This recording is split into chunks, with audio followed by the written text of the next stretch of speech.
Namaste ji everyone. How are you? हाँ जी, what we have done last topic, last lecture, what we have done? Transportation, right? Transportation we have done. Which part we have done? Passive transport, right? Now we are on topic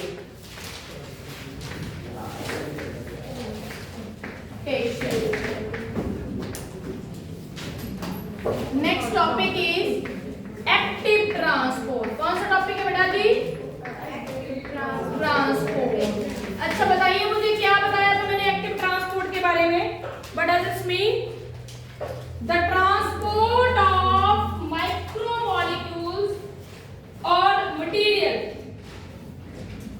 transport of material और macromolecules through semi-permeable membrane from its lower concentration to high by using energy. Passive transport में energy use हुई थी? नहीं। इस वाले transport का example बताऊंगी। Passive वाले का एग्जांपल है ये, एनर्जी नहीं लगी। कहां से कहां गया material?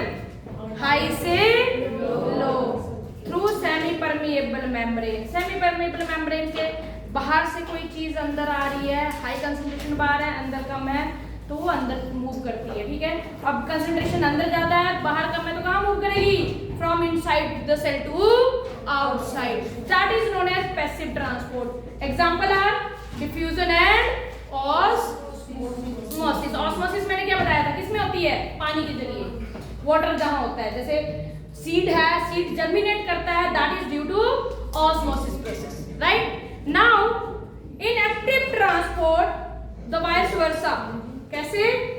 When movement of material from its lower concentration to its higher concentration by using energy, is known as active transport, is known as active transport. लिखिए इसकी definition, write on the definition. The movement of material. अब materials में क्या आते हैं? Micro और macro molecule. Macro molecules through semi permeable membrane, through semi permeable membrane is called, what we call it? Active transport, active transport। अभी जो active transport है, it is having two types, its types of active transport। पहली type, first one is known as endocytosis. And दूसरा है exocytosis. सीधी सी बात है, cell, when anything enter into the cell through semi permeable membrane, क्योंकि semi permeable membrane is always flexible in nature. What kind of nature is of the cell membrane? Flexible.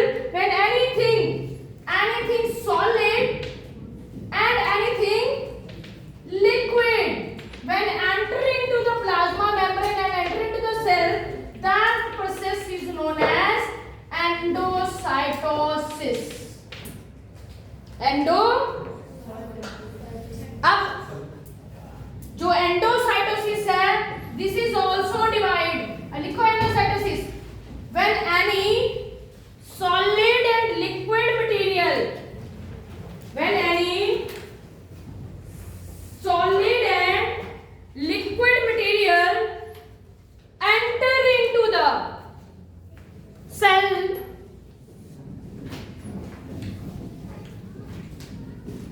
when any liquid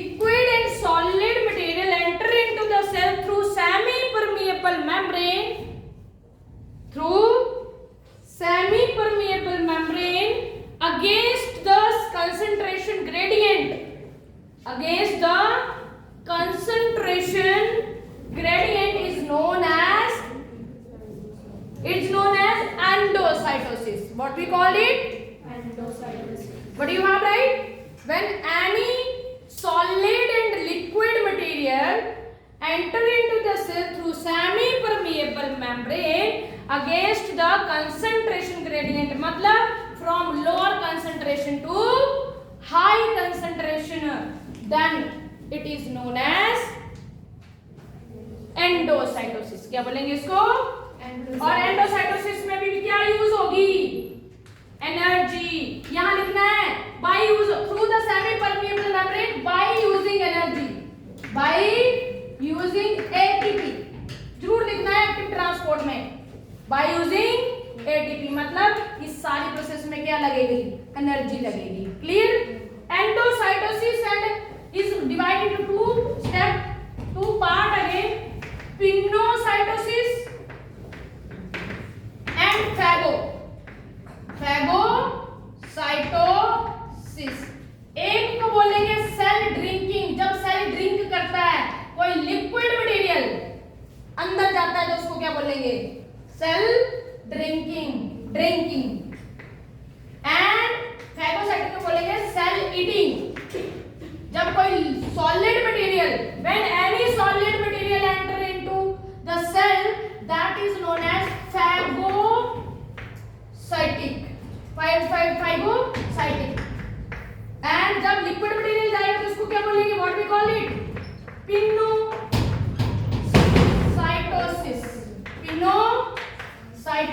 cytosis बोलना है बेटा इसको. ठीक है? Clear और not?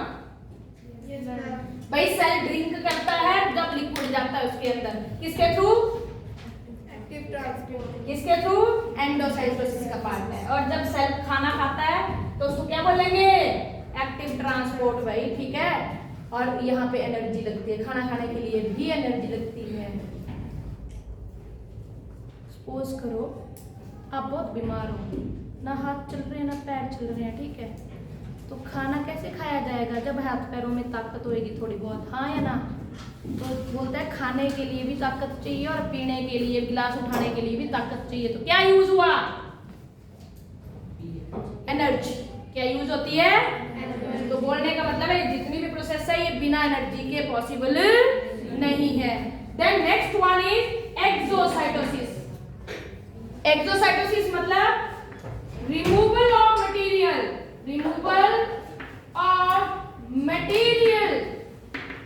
from cell to outside, is called endocytosis.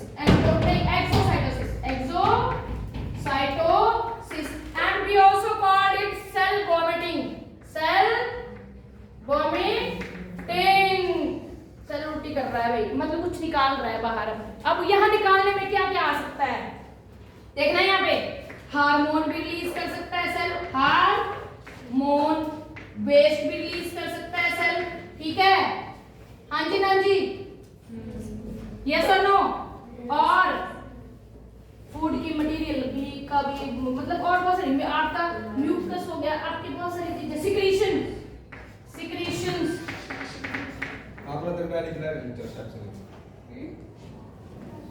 तर diary दिला आहे आपल्या नीचे. ठीक है?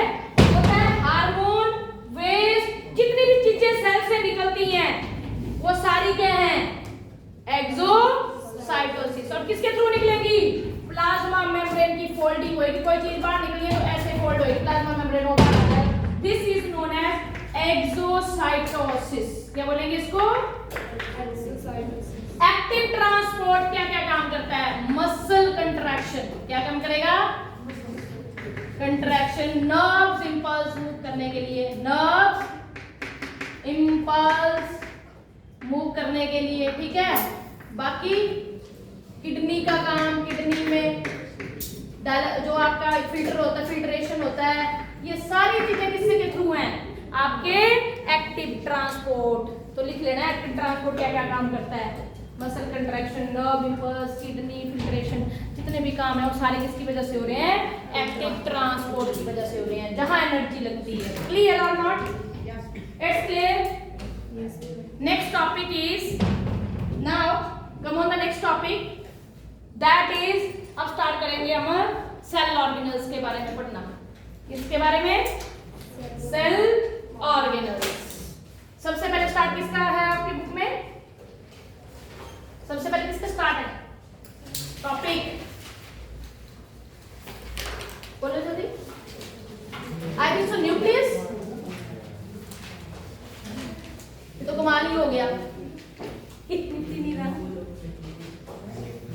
देखो ये रेस ही नहीं हो रहा।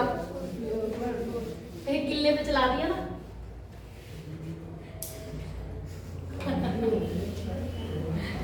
दीदी को बार बार बुलाएंगे क्या? ऐसा थोड़ा होगा। इससे बढ़िया तो व्हाइट बोर्ड था। व्हाइट बोर्ड हो जाता ना तो सही रहता ना। व्हाइट बोर्ड पे हम चलो नेक्स्ट आ जाओ भाई। न्यूक्लियस के पास आए आप। हैं जी, क्या बोलते हैं न्यूक्लियस को? Now I am going to draw the nucleus first.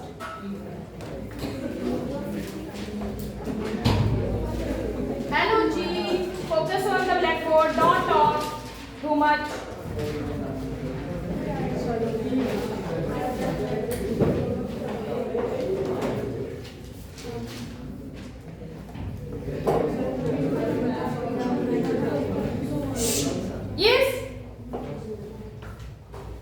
Getting bored, then move out from my class.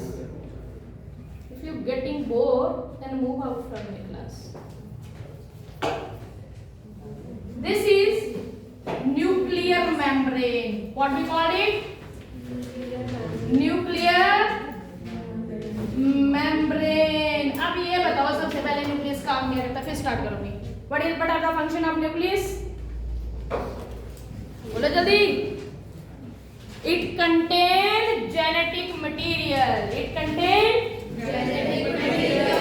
Genetic material may be DNA, may be RNA. Maximum DNA होता है, RNA वायरसेस वगैरह में होता है, ठीक है। दूसरा, it is known as brain of the cell because it controls all activity which is done by the cell itself.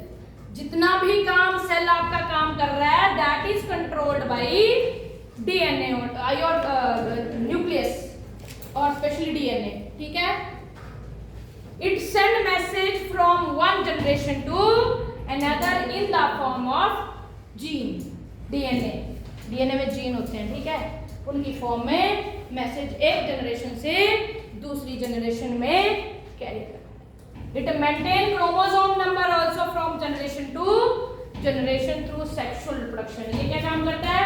Chromosome number को मेंटेन करने में काम करता है। मतलब अगर मेरे 46 है तो मेरे बच्चों के भी 46 होंगे, उनके आगे भी बच्चों के 46 होंगे। तो ये काम मेंटेन करने वाला काम कौन कर रहा है? That is done by nucleus. बहुत सारे काम हैं जो आपका न्यूक्लियस काम करता है। राइबोसोम बनाने का भी काम न्यूक्लियस करता है, क्योंकि उसके अंदर एक न्यूक्लियोलस होता है, वो राइबोसोम बनाता है। डन, स्टार्ट करें। Structure of nucleus.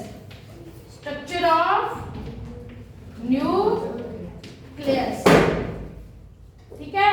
न्यूक्लियस क्या होता है? साइटोप्लाज्म के अंदर। कहाँ? साइटोप्लाज्म के अंदर। The fluid which is present inside the nucleus, the fluid which is present inside the nucleus is known as nucleoplasm. क्या बोलेंगे उसको? Nucleoplasm.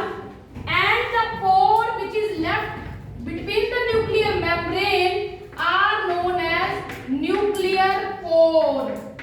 क्या बोलेंगे इसको? Nuclear pore. And one dark stain structure which is present in the nucleus, this one is known as nucleolus. क्या नाम है इसका? Nucleolus, which is meant for ribosome and RNA synthesis. RNA synthesis, ribosome. वैसे ribosome नहीं लिखेंगे आप, RNA synthesis लिखेंगे सिर्फ। राइबोसोम ये राइबोसोम तो प्रोटीन को बनाता है।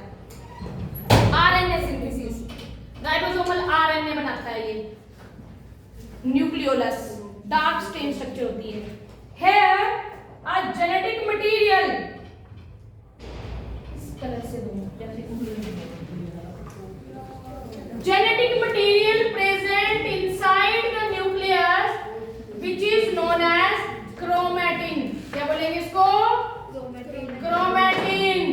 जैसे ही एक सेल डिवाइड होता है, this chromatin change into chromosome. Chromosome. आपको पता है ह्यूमन में कितने क्रोमोसोम होते हैं हमारे एक सेल में?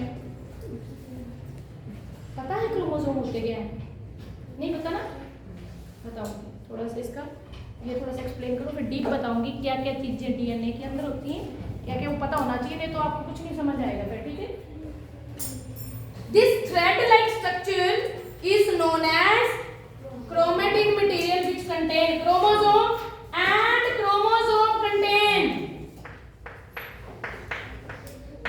and DNA contain and gene contain message in the form of hormone, in the form of your enzyme. आपकी बॉडी में जो मैसेज एक जगह से दूसरी जगह या कहीं भी जनरेशन टू जनरेशन जाता है तो किसकी फॉर्म में जाता है? जीन की फॉर्म में. तो जीन क्या कोड करते हैं? या तो हार्मोन रिलीज करके बनाते हैं या तो एंजाइम बनाते हैं. मतलब मैसेज इस फॉर्म में जाता है. स्टार्टिंग से बता दिया मैंने. Chromatin material. स्टैंड अप बच्चा. You yes you come here. आज शाबाश. कब से देख रही हूँ तो हिल डुल रहा है. ये बात है कुछ बात.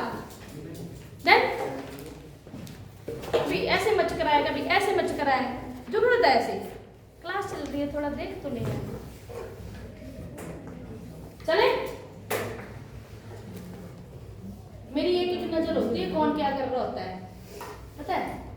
अगर डिस्टर्ब करोगे तो फिर आपका नुकसान होगा, मेरा थोड़ा होगा. बड़ी क्लासेस के बच्चे हो, सीनियर बच्चे हो, 9th में आके मतलब सोच लो भाई सीनियरिटी में एंटर कर दिया, एक पाँव रख दिया वहां, पीछे खींचना है पाँव तो 8th में चले जाओ. टीचर पढ़ा रहा होता है तो उसको लेक्चर में डिस्टर्ब नहीं करते, फिर वो पता नहीं क्या ही पढ़ा देगा. ये भी तो होता है, डिस्ट्रैक्ट हो जाएगा अपने टॉपिक से, जैसे मुझे कर दिया तुमने अभी. Chromatin material then which contain chromosome. Chromosome are how many chromosome in our cell? 46 diploid. मतलब फुल नंबर ऑफ क्रोमोसोम को बोलेंगे 2n और इसका हाफ कर देंगे कितना? 23. तो इसको क्या बोलेंगे? n condition. क्या बोलेंगे? n मतलब हैप्लॉइड, 2n मतलब डिप्लॉयड. उसके बाद क्रोमोसोम के अंदर क्या होता है? डीएनए. डीएनए होता है बेटा ऐसे, और डीएनए के अंदर क्या होते हैं? 3 की फॉर्म में क्या होते हैं? जीन. क्या होते हैं? जीन. और जीन किसको कोड करते हैं? या तो हार्मोन बनाते हैं या तो एंजाइम बनाते हैं which carry the message from one generation to another. Basic unit of genetics is gene. Heredity की यूनिट क्या है? जीन. ये क्वेश्चन आता है, मैं डालूंगी तो आंसर करना है उसको. और ये क्या काम करता है? ये न्यूक्लियोप्लाज्म से मटेरियल बाहर साइटोप्लाज्म में और साइटोप्लाज्म से मटेरियल अंदर लेके जाता है. This is all about DNA. कल जब भी आपका लेक्चर होगा तो मैं ये थोड़ा सा डीप आपको टीच करूंगी. ठीक है. डीएनए में हर चीज बताऊंगी जो बहुत जरूरी है जानना आपके लिए. Thank you very much.